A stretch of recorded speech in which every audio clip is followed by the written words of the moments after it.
see, I have water in my car. Now I've got to figure out how to get, here's the thing, I'm in my car. I just showed you how much water is in my car. You see I can stomp on the water, right?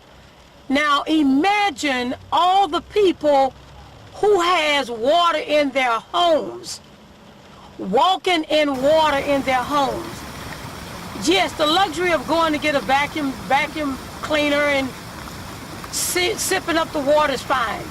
But imagine a person of all these thousands of people who can't go back to their homes, who don't have any furniture, who have lost a lot of their personal possessions. And I can imagine, only imagine, personal possessions. Now, I've seen the storm where people are wading through water, people are using lifeboats to get out.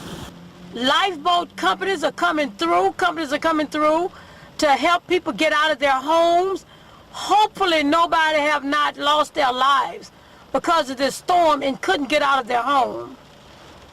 So I'm just taking this one moment just to say a silent prayer for these people who are in distress, who are at the George R. Brown, who's laying on small blow-up beds.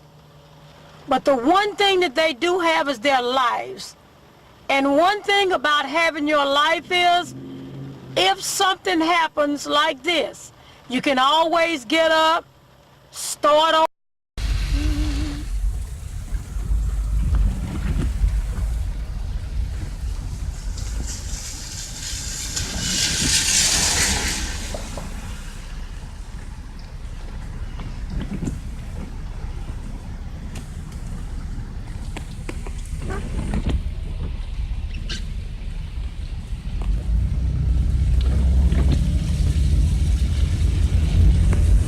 And a lot of times the light is going to look brighter and shinier on the end, as they say, on the other end of the rainbow.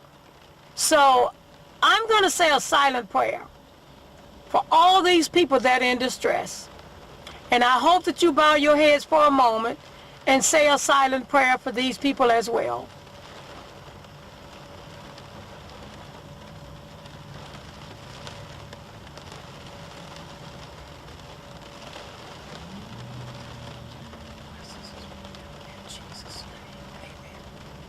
Imagine the amount of water that would have been in our houses if we did not have those two retention water reservoirs at the back. I mean, it would have been a catastrophe. It could have been devastation for us. It could have been a lot of things. But thank God for Harris County Mud District 15 that decided to make these water reservoirs and not allowing some builders to come and build housing projects. They are luxurious housing projects,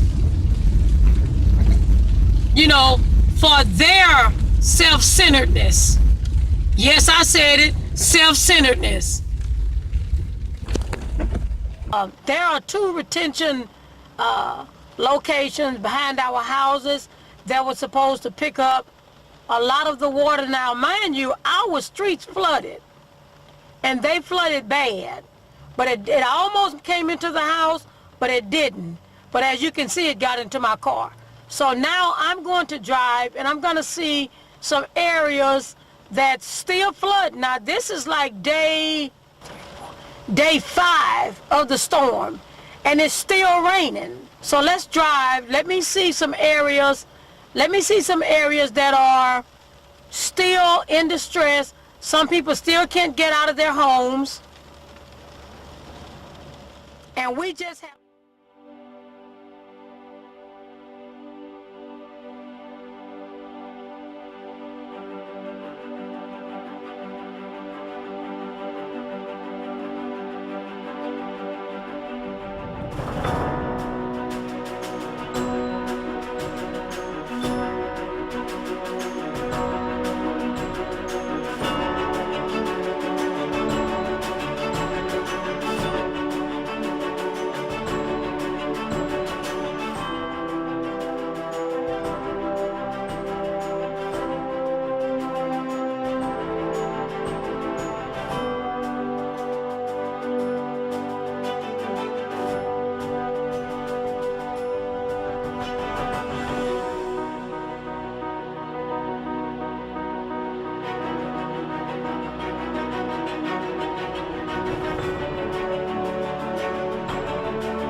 by putting their life first and protecting their life, knowing that they can always go back and rebuild.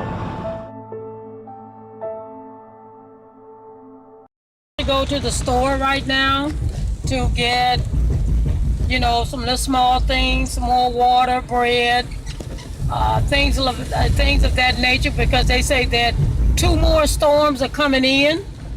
They won't be as devastation as the eye of the storm, but there'll definitely be storms. And we just got to get ready, be prepared for it again, and hopefully the water reservoirs will pick up the excess water and our area won't flood. Hopefully no more persons will lose their houses and their homes and their materials and their personal items. And if you do, we pray for you. Houston is praying for you. It's really good that Kevin Hart had a heart, and he offered $25,000.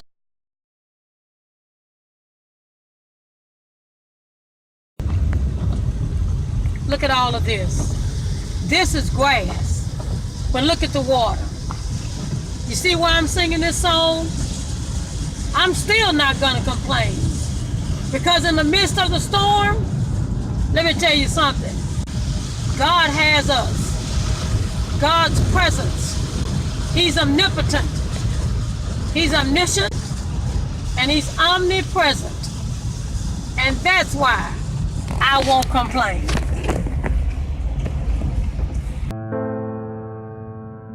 Our town.